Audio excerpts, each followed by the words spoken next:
Let's shift gears and talk about another question that Jeb Bush was asked this weekend, and that is about gay marriage. And his answer seems to suggest a bit of a pattern. Let's listen. Do you believe there should be a constitutional right to same-sex marriage? Because that's the argument in front of the Supreme Court. I don't, but I'm not a lawyer, and clearly this has been accelerated at a warp pace. What's interesting is that 4 years ago, Barack Obama and Hillary Clinton had the same view that I just expressed to you. How's that answer, Margaret? This is really very challenging because 50% of Republicans under the age of 50 are in favor of same-sex marriage. More than 60% of Americans are in favor of same-sex marriage. And 0% of Republican candidates. That's actually not true. Carly Fiorina has said if she is the chief executive and the Supreme Court says that there is a constitutional right for freedom to marry, her job is to enforce the laws of the land as chief executive. That's different than saying you're in favor of it, by the way.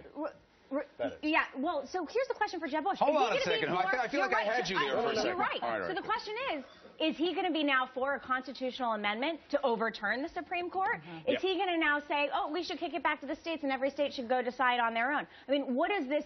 Does this position move him further to the right? And by the way, will he be able to work himself out of it? Because 3 times he has had to change his position on some of his answers related to LGBT freedom. And John, I'm also curious about his answer because twice now he's suggested that he's in alignment with Hillary Clinton. I would do the exact same thing to Hillary Clinton. He keeps saying that. That's not a good position. Well, he keeps hearkening back to the past to say, you know, this answer seemed to be focused on, look, we can't change civilization so quickly. That's a conservative virtue. But as Margaret just pointed out, it leads him down a slippery slope of logic where he's going to have a lot of trouble. Does he back a constitutional amendment that his brother did in 2004, that most of the veterans of that campaign well, there are 2 different constitutional amendments deeply regret, or something of that nature like Ted Cruz has posed? When you have a Supreme Court decision coming down in June saying it's not constitutional, that is a question, that is an answer fraught with problems, let alone being entirely out of step with a rising generation of Americans. Just one point of clarification. The constitutional amendment that Ted Cruz is now for, that Scott Walker is now for, is not to redefine marriage between a man and a woman, or to define it.